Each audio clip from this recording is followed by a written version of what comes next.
오늘도 마가복음 나라에 또 갈 거야. 지금 바로 마가복음 12장에서 13장 속으로 쏙 빠져봅시다. 렛츠 고고고! 마가복음 12장. 예수께서 그들에게 비유를 들어 말씀하기 시작하셨습니다. 어떤 사람이 포도원을 하나 만들어 울타리를 치고 땅을 파서 포도즙 짜는 틀 자리를 만들고 망대를 세웠다. 그러고는 어떤 농부들에게 포도원을 세주고 멀리 떠났다. 수확할 때가 되자 주인은 포도원에서 난 소출 가운데 얼마를 받아오라고 종을 농부들에게 보냈다. 그런데 그들은 그 종을 잡아다가 때리고는 빈손으로 돌려보냈다. 그러자 주인은 그들에게 다른 종을 보냈다. 그러나 그들은 그 종의 머리를 때리고 모욕했다. 주인은 또 다른 종을 보냈지만 그들은 그 종을 죽여버렸다. 그러고 나서도 주인은 계속해서 다른 종들을 많이 보냈는데 농부들은 그 종들을 때리고 덜어는 죽이기도 했다. 주인에게는 이제 단 한 사람, 바로 사랑하는 자기 아들이 남아 있었다. 그는 마지막으로 아들을 보내면서 그들이 내 아들은 존중하겠지라고 말했다. 그러나 농부들은 자기들끼리 수군거렸다. 이 사람은 상속자다. 가서 그를 죽이자. 그러면 그 유산은 우리 차지가 될 것이다. 그리하여 농부들은 아들을 데려다가 죽이고 포도원 밖으로 내던져 버렸다. 이렇게 되면 포도원 주인이 어떻게 하겠느냐? 그가 와서 그 농부들을 죽이고 다른 사람들에게 포도원을 줄 것이다. 너희는 성경에서 이런 말씀을 읽어보지 못했느냐?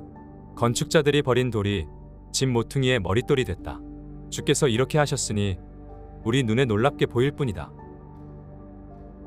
그러자 그들은 예수께서 말씀하신 이 비유가 자기들을 가리켜 말씀하시는 것임을 알아차리고 예수를 체포할 방도를 모색했습니다.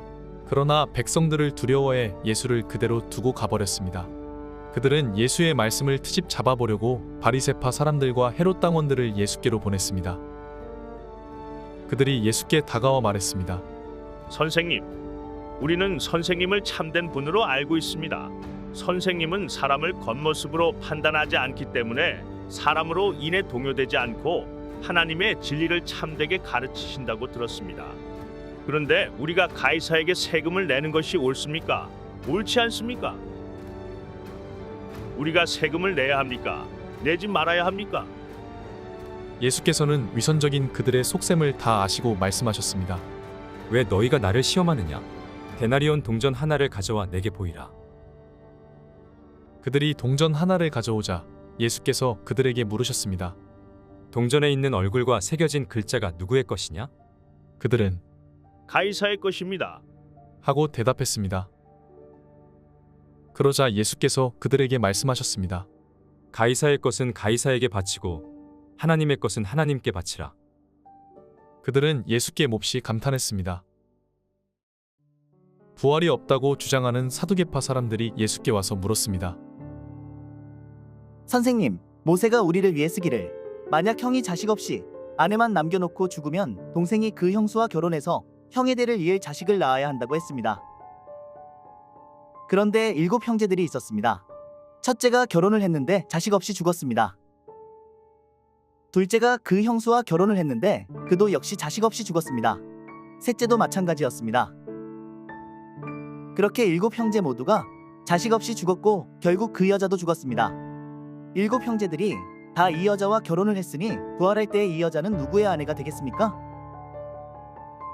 예수께서 대답하셨습니다. 너희가 성경도 모르고 하나님의 능력도 몰라서 그렇게 잘못 생각하는 것이 아니냐? 죽은 사람들이 살아날 때에는 시집도 가지 않고 장가도 가는 일이 없다. 그들은 마치 하늘에 있는 천사들 같이 될 것이다. 죽은 사람의 부활에 대해서는 모세의 책에 가시떨기 나무가 나오는 곳에서 하나님께서 모세에게 말씀하시기를 나는 아브라함의 하나님, 이삭의 하나님, 야곱의 하나님이다 하신 것을 읽어보지 못했느냐? 하나님께서는 죽은 사람들의 하나님이 아니라 살아있는 사람들의 하나님이시다. 너희가 크게 잘못 생각하고 있다. 율법학자들 가운데 한 사람이 와서 그들이 논쟁하는 것을 들었습니다. 예수께서 그들에게 대답을 잘하시는 것을 보고 예수께 물었습니다. 모든 계명들 가운데 어떤 것이 가장 중요한 계명입니까? 예수께서 대답하셨습니다. 첫째로 중요한 계명은 이것이다. 이스라엘아 들으라. 주 우리 하나님은 오직 한 분이시다. 내 마음과 내 목숨과 내 뜻과 내 힘을 다해 주 내 하나님을 사랑하라 하는 것이고 두 번째로 중요한 계명은 이것이다. 내 이웃을 내 몸과 같이 사랑하라 하는 것이다. 이것보다 더 중요한 계명은 없다.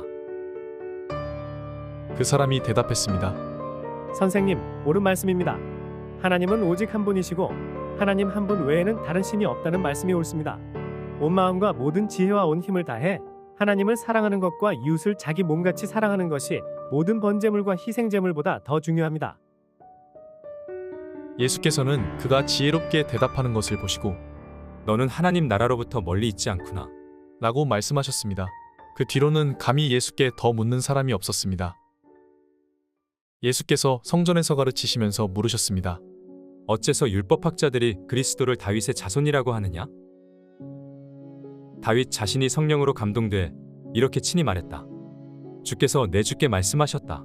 내가 내 원수들을 내 발 아래 굴복시킬 때까지 너는 내 오른편에 앉아 있어라. 다윗 자신도 그분을 주라 부르는데 어떻게 그리스도가 다윗의 자손이 될 수 있겠느냐? 많은 사람들이 예수의 말씀을 기쁘게 들었습니다. 예수께서 가르치시면서 말씀하셨습니다. 율법학자들을 조심하여라. 이들은 긴 옷을 입고 다니기를 좋아하고 시장에서 인사받기를 좋아한다. 또 회당에서 높은 자리와 잔치에서 윗자리에 앉기를 좋아한다. 그들은 과부의 집을 삼키고 남에게 보이려고 길게 기도한다. 이런 사람들은 더 큰 심판을 받을 것이다. 예수께서는 성전 헌금함 맞은편에 앉아 사람들이 헌금함에 돈 넣는 것을 보고 계셨습니다. 많은 부자들이 큰 돈을 넣었습니다. 그런데 가난한 과부 한 사람이 다가오더니 렙돈 동전 2개 곧 1고드란트를 넣었습니다. 예수께서 제자들을 불러서 말씀하셨습니다. 내가 너희에게 진실로 말한다. 이 가난한 과부가 어느 누구보다 더 많은 헌금을 드렸다. 그들은 모두 풍족한 가운데서 드렸지만 이 여인은 가난한 가운데서도 자신이 가지고 있던 모든 것, 곧 자기 생활비 전부를 드렸다. 마가복음 13장. 예수께서 성전을 떠나실 때 제자들 가운데 한 사람이 말했습니다. 선생님, 저것 좀 보십시오. 저 큰 돌들하며 웅장한 건물 좀 보십시오. 예수께서 그에게 말씀하셨습니다. 이 훌륭한 건물들을 보느냐? 여기 있는 돌 하나도 그냥 쌓여 있지 않고 하나같이 모두 무너질 것이다. 예수께서 성전 맞은편 올리브산에서 앉아 계실 때에 베드로와 야고보와 요한과 안드레가 따로 나와 예수께 물었습니다. 말씀해 주십시오. 그런 일이 언제 일어납니까? 그런 일이 다 이루어질 무렵에는 어떤 징조가 있겠습니까? 예수께서 대답하셨습니다. 어느 누구에게도 현혹되지 않도록 조심하라. 많은 사람들이 내 이름으로 와서 내가 바로 그다라고 하며 많은 사람들을 속일 것이다. 전쟁이 일어난 소식과 소문이 들려도 놀라지 말라. 그런 일은 반드시 일어나야 하지만 아직 마지막은 아니다. 민족과 민족이 서로 대항해 일어나고 나라와 나라가 서로 대항해 일어날 것이다. 곳곳에서 지진이 일어나고 기근이 들 것이다. 그러나 이런 일은 해산하는 고통의 시작일 뿐이다. 너희는 정신을 바짝 차려야 한다. 너희는 법정에 넘겨지고 회당에서 매질당할 것이다. 그리고 나로 인해 왕과 총독들 앞에 서서 그들에게 증언하게 될 것이다. 먼저 복음이 세상 모든 민족에게 전해져야 한다.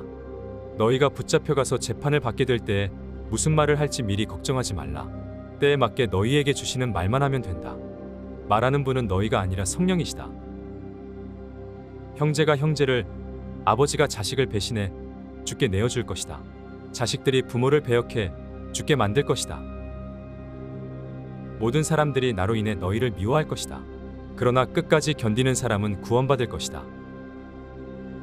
멸망하게 하는 가증한 것이 있어서는 안 될 곳에 서 있는 것을 보면 읽는 사람은 깨달아라. 유대에 있는 사람들은 산으로 도망가라.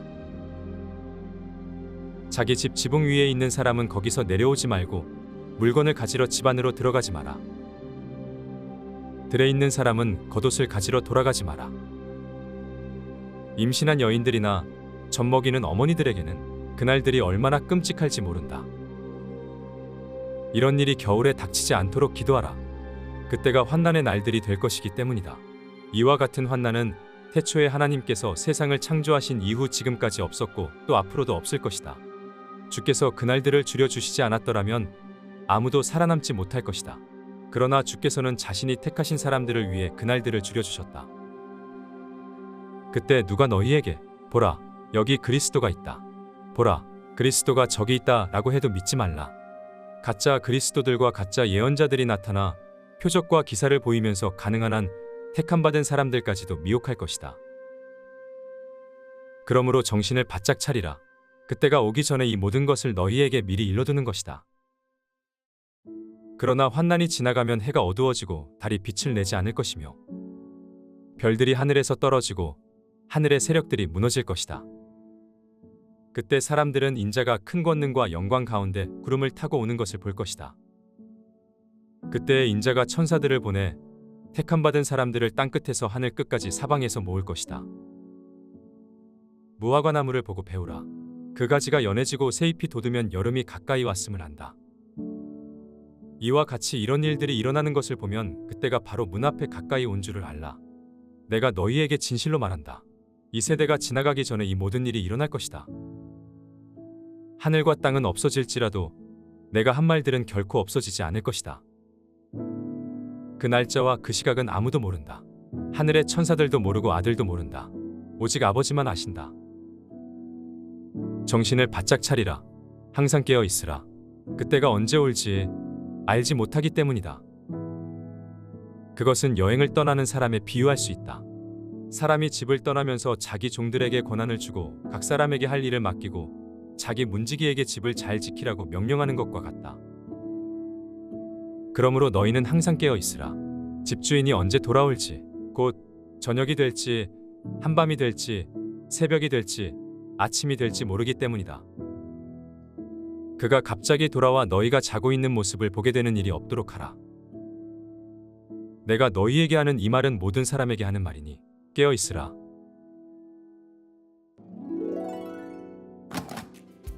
수고했어, 친구들. 다음은 어떤 말씀이 우리를 기다릴까? 그럼 다음에 또 만나자. 안녕.